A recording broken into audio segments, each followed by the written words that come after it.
Shalom and blessings, warriors of Yahuah and the truth.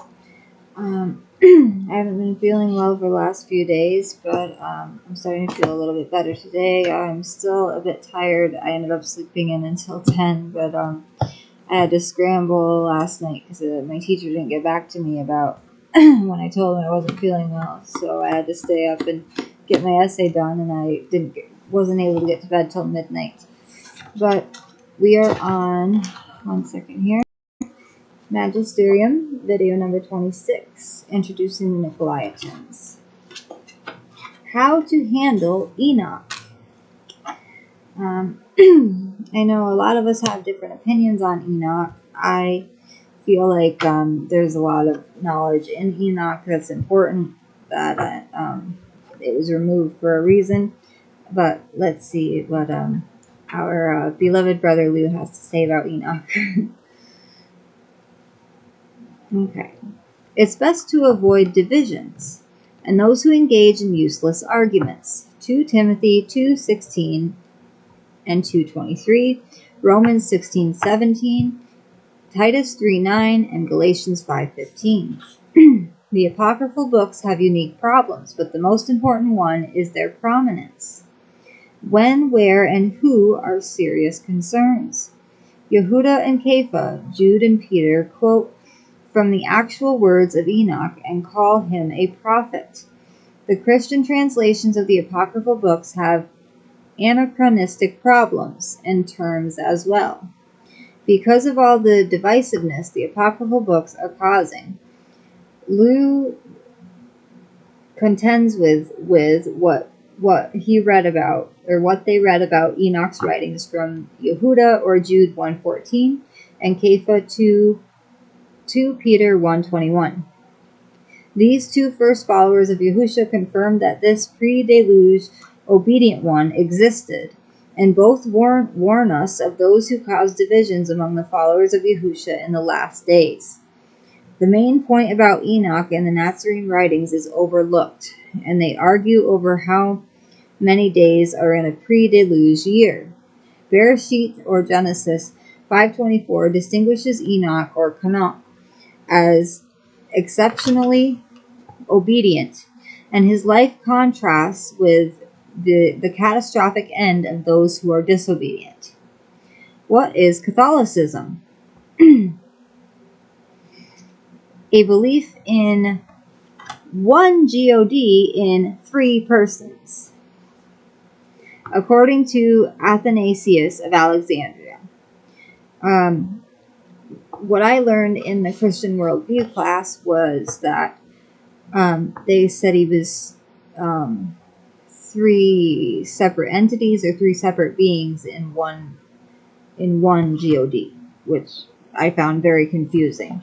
Here is a diagram to show you their beliefs. And I saw this same diagram, the one on the left of the screen, in my school.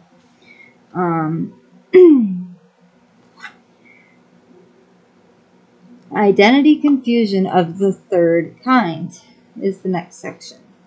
Catholicism reveres a teacher from Alexandria, Egypt, or Magisterium, named Athanasius, to be the father of orthodoxy.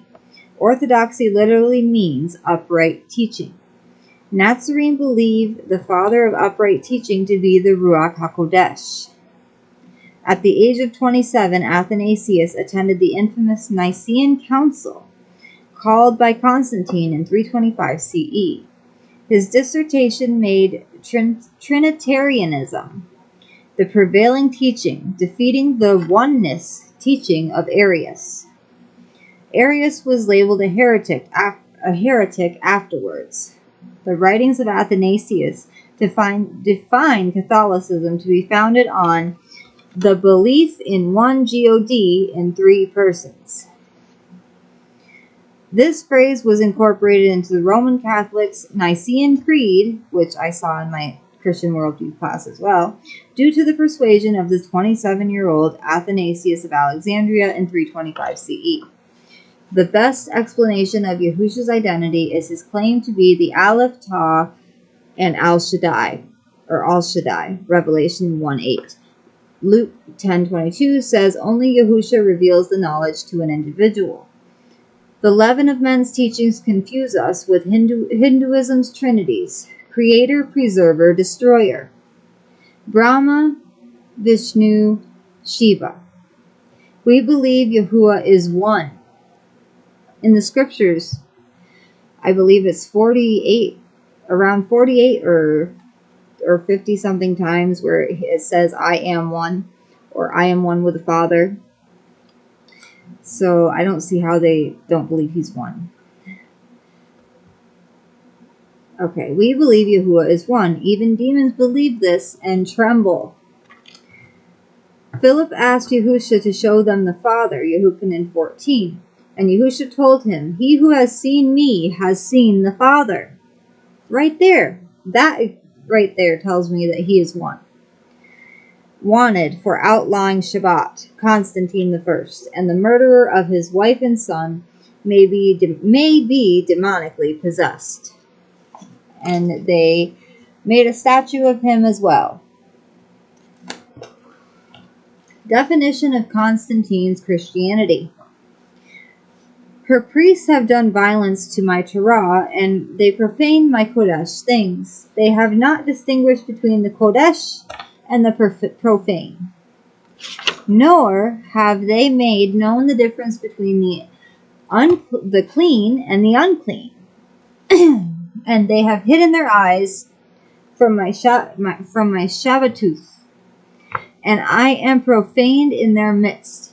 Her leaders in her midst are like wolves, tearing the prey, to shed blood, to destroy lives, and to get greedy gain.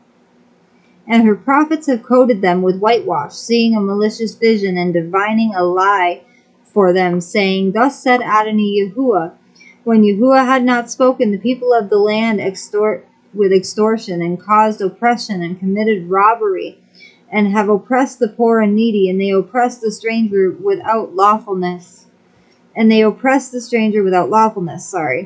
I sought for a man among them who would make a wall and stand in the break before me on behalf of the land, that I should not destroy it. But I did not find one. Therefore I have poured out my displeasure on them. I have consumed them with the fire of my wrath. And I have put their way on their own head, says Adonai Yahuah. Yechezkel, or Ezekiel 22:25-31. The man who outlawed the Shabbat day. The next section is the Trinity controversy. An article worth sharing with you features a good answer to an important question.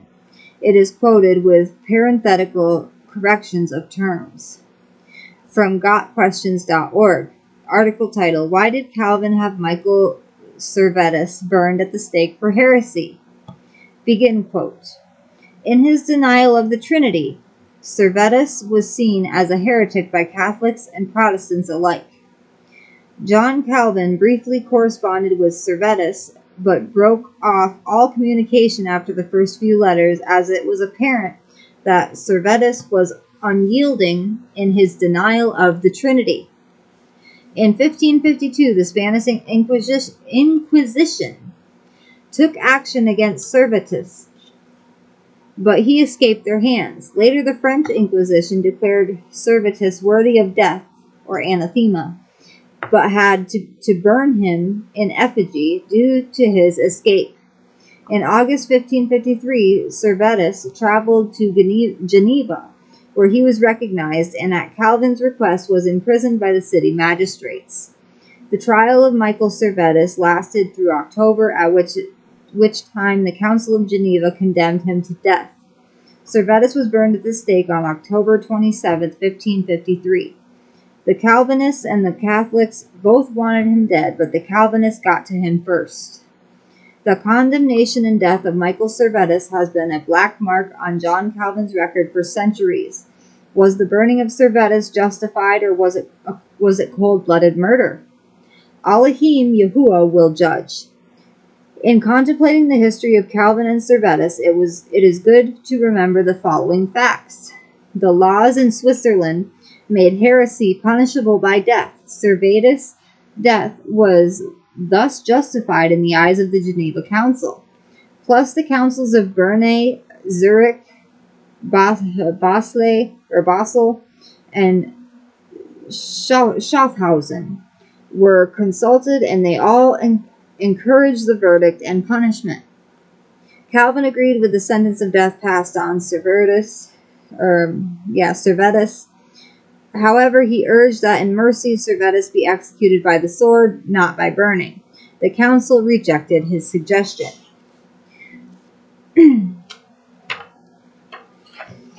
Hold on, the pages are stuck. Okay. Michael Servetus was the only heretic ever executed in Geneva in Calvin's lifetime. In comparison, between 3,000 and 10,000 people were executed by Catholics in Spain alone during the Inquisition. End quote.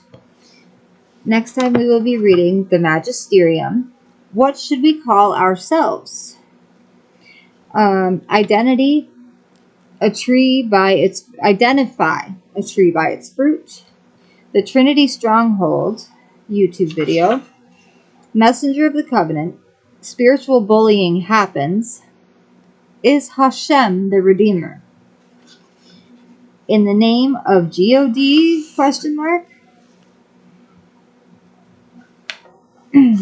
And I think that's all we'll have time for the next video. I hope you guys enjoyed the lesson today. I hope my coughing in between hasn't been too bothersome.